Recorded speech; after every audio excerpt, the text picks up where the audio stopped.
The World Economic Forum has warned of the severe impacts on the global jobs market caused by artificial intelligence.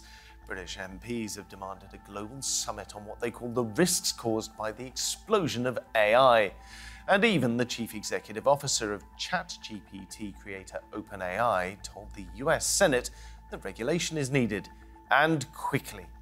Just how big an economic impact could AI have?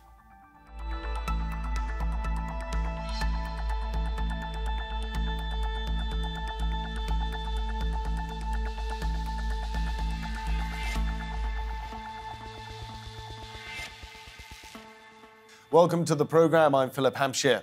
There is almost no part of the global economy which is not predicted to feel the effects of the rise of artificial intelligence in the years ahead. And unlike other major technological innovations of the past, it's white-collar jobs that appear to be the most vulnerable, from lawyers to journalists and even bankers and doctors. It's possible AI could do their jobs better than they do. Or perhaps AI will simply help humans become even more productive. So let's discuss this further. Joining us on the programme, we have James Kingston, an AI policy consultant. Meanwhile, we have technology reporter Mary-Anne Russon. And we have Walter Pasquarelli, who is an advisor on generative AI strategy and governance. Thank you very much, all three of you, for joining me. James, I'm going to start off with you. Let's face the elephant in the room. A lot of people, especially lay people, people who read the tabloid newspapers, look at AI and they say, this is going to eat everybody's jobs. What do you do when you go to a dinner party and somebody says to you, AI, that's going to take away everyone's jobs? What do you say? I say, it's certainly something to think about very carefully, but that if we make the right choices as governments, companies, and individuals, then, it will be there to improve our jobs and improve our lives. But it all comes down to the choices we make right now, because there are some pathways where, a lot of people are quite heavily affected. That's something we need to try and avoid, I think.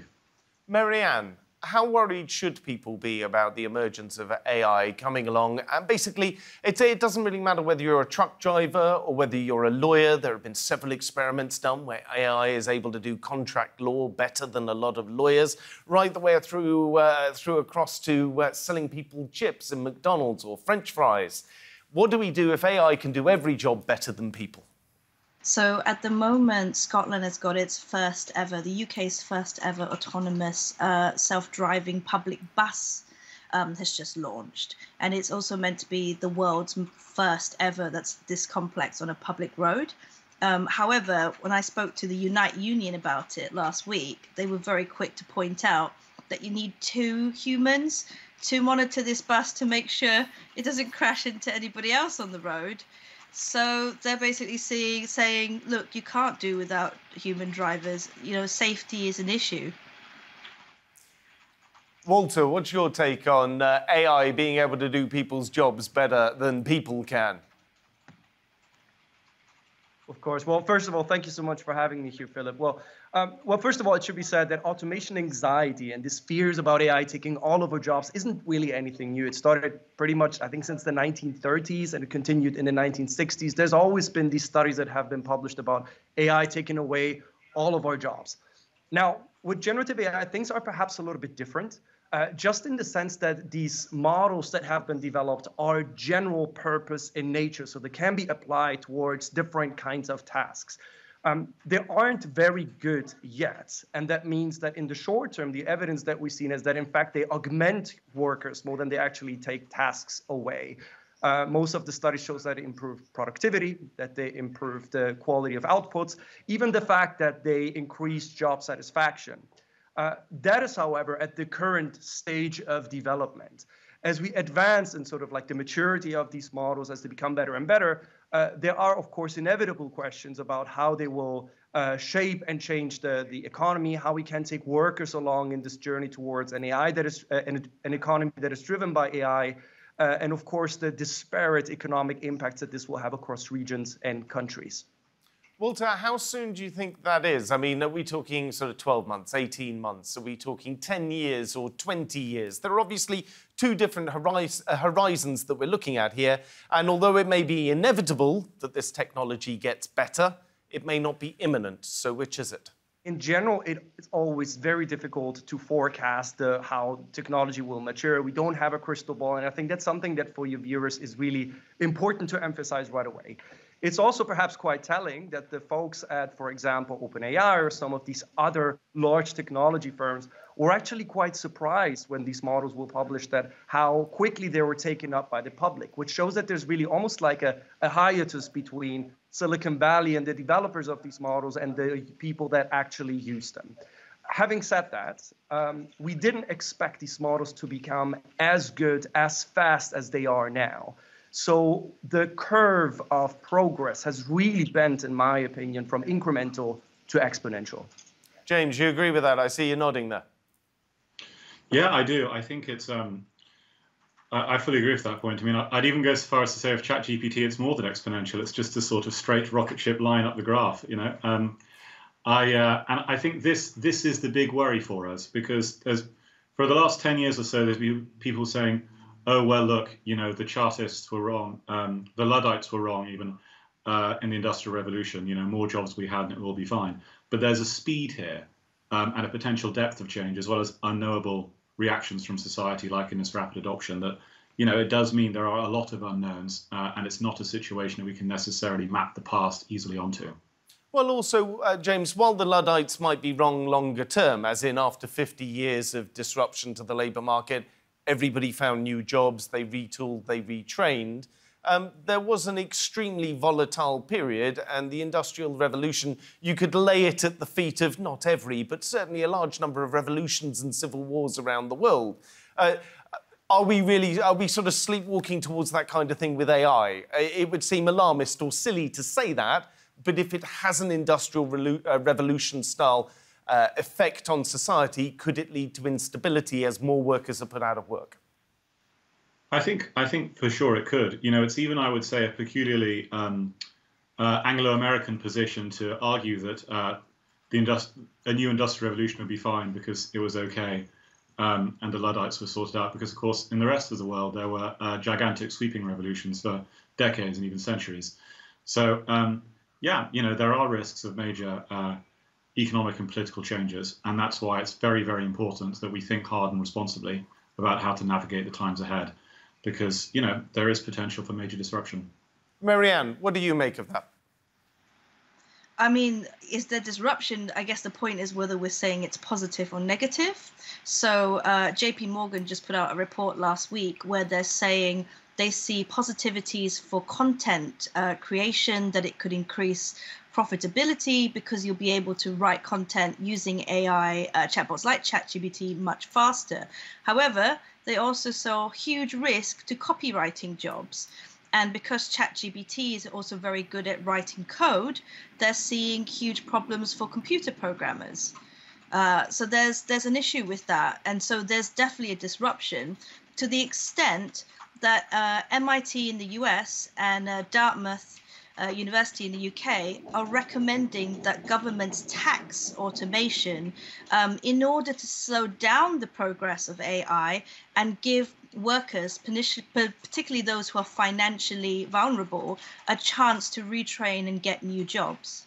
Well, isn't that just, if you like, a standard aspect of economics here? Because, of course, all workers are taxed at an income tax rate and perhaps with some kind of health insurance rate on top of that. So a worker who is employed on X amount each year might have to be X amount twice over because of all the taxes and all the health and safety rules that have to be followed. So if you like, is this not re-equilibrating AI to make it more expensive like workers are? Essentially make it more expensive, but we have a huge problem where tech giants historically pay very little tax, and they really should be taxed on the amount of sales they do at source. And if they did, I do think you would see far fewer antitrust fines. The antitrust fines are government's ways of clawing back that money, the huge exponential money that tech giants are making from selling content on the internet. Walter, if we talk about Marianne's comment there about the tech giants making huge amounts of money, which of course they have, there has been a trend within each of the various different tech fields for the field to slowly slim down to a handful of companies, anywhere between sort of 1 and 10. And it doesn't matter whether it's search engines or whether it's music companies. Is that prospectively what you expect to see with AI?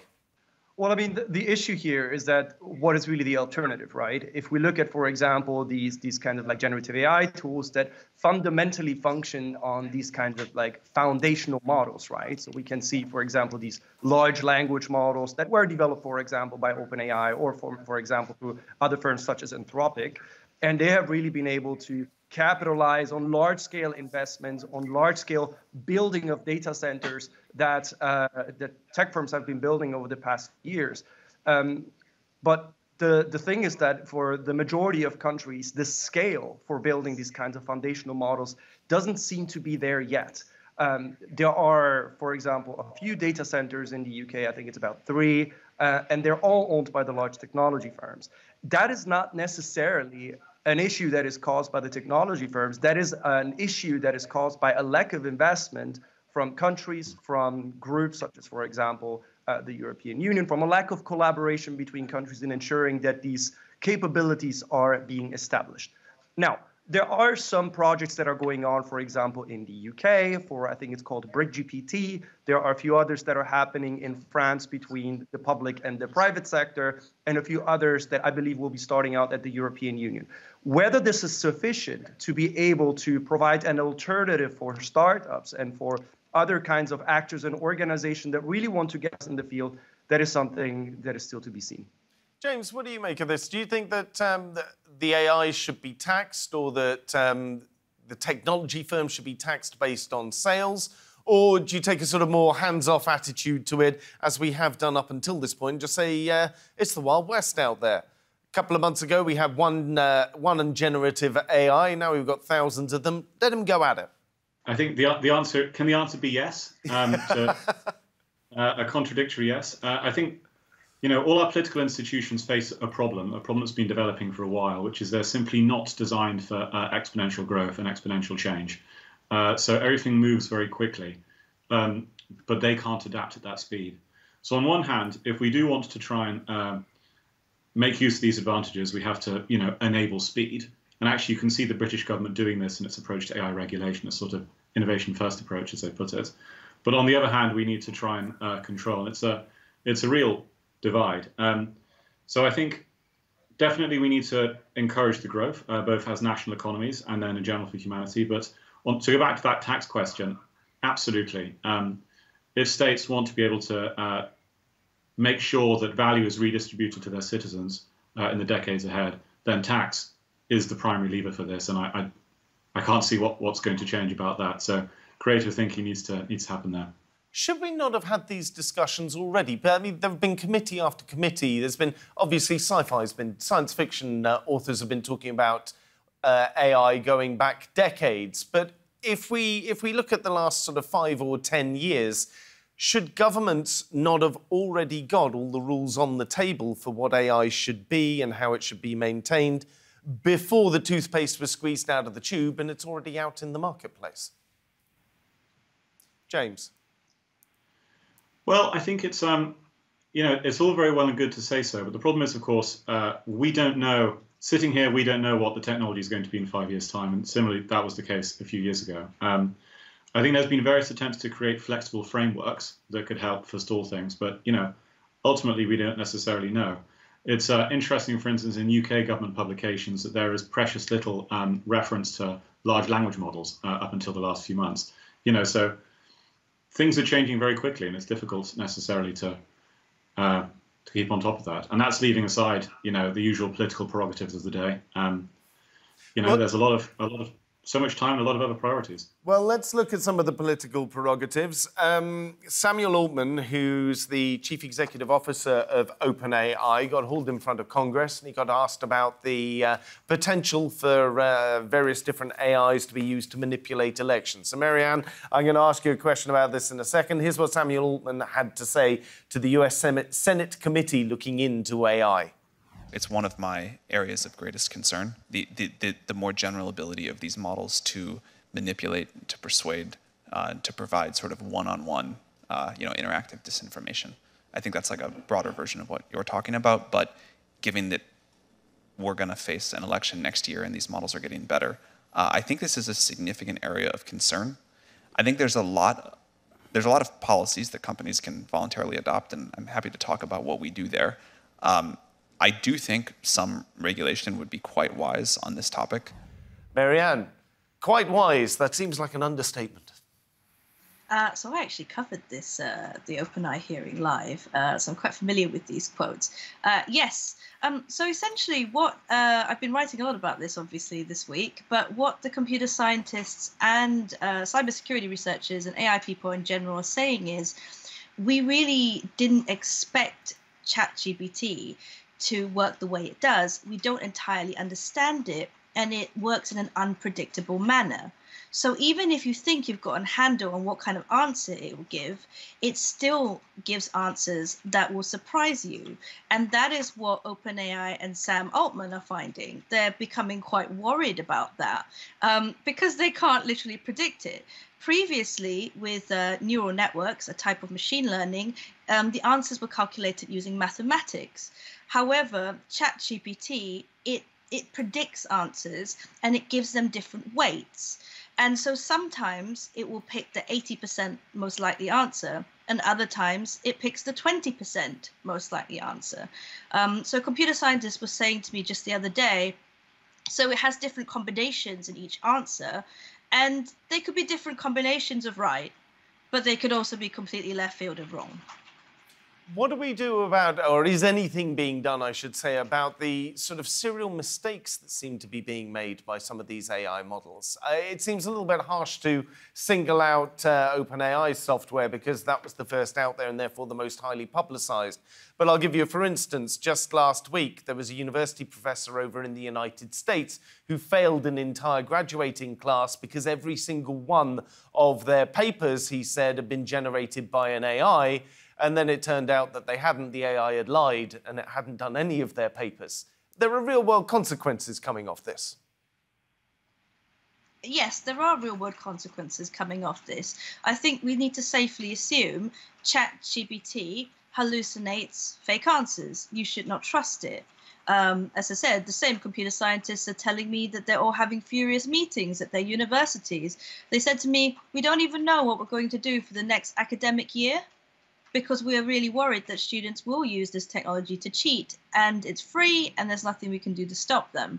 So the only thing that OpenAI can do, or let's say Meta with Llama, or basically Anthropic, that's backed by Google, they've got their AI called Claude.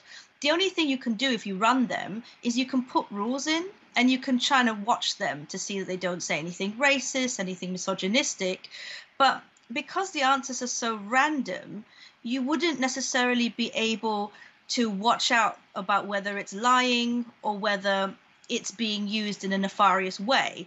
The only thing ChatGPT tells you if you try and ask it to do something illegal is, I don't think you should be having this information, and it goes against my guidelines to give it to you. Let me take this across to Walter. Walter, I'm assuming you spend quite a lot of time thinking about these kinds of issues. What are your thoughts for the kinds of solutions that you haven't seen out there yet? Yeah, thank you very much, Philip. Well, you know, it's quite interesting because apparently yesterday an image was circulating that was allegedly generated by an AI tool of smoke appearing next to the Pentagon. As a result of that, that image went viral and the stock market quickly dipped.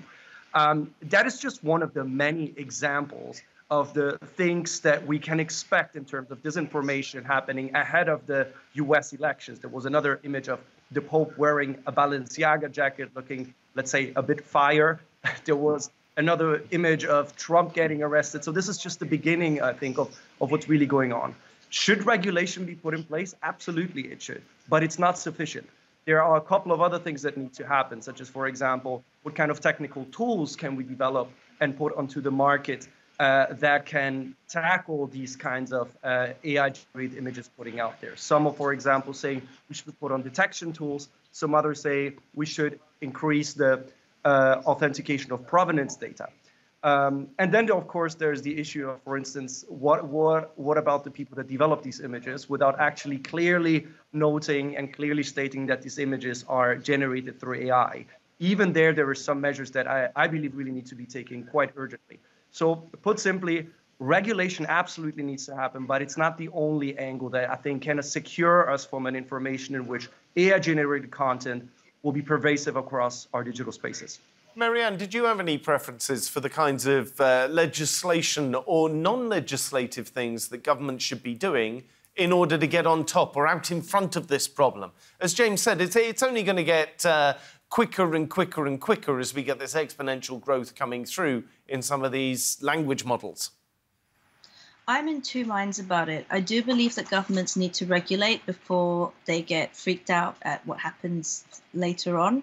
However, what the online tech community has been saying, actually in response to my OpenAI article, which went viral, they keep on saying, we think that no matter what Sam Altman is saying to Congress, really he's backed by Microsoft, who are very good at cutting the competition out of the market.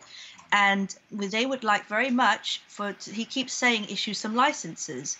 Well, if you do that, they'll be making sure that OpenAI has a license and all the free open source other smaller providers don't have one. And that's how you corner them out of the market, which would take away choice.